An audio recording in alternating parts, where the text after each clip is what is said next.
Kabilang sina GMA Integrated News Pillars Jessica Soho, Mel Tiangco at Mike Enriquez sa top tax-paying TV and movie personalities na kinilala ng Bureau of Internal Revenue sa Quezon City.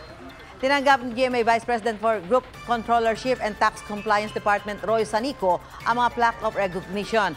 Ayon kay Sanico, sinasalamin nito na sumusunod sa batas at nagbabayad ng tamang buwis ang Kapuso Network. Ang pagkilala sa top tax-paying personalities ay bahagi ng kampanya ng BIR para maipaliwanag sa mga mamamayan ang kanilang responsibilidad sa pagbabayad ng buwis. Kapuso, mauna ka sa mga balita. Panoorin ang unang balita sa unang hirit at iba pang award-winning newscast sa youtube.com/GMA News. I-click lang ang subscribe button. Sa mga kapuso abroad, maaari kaming masubaybayan sa GMA Pinoy TV at www.gmanews.tv.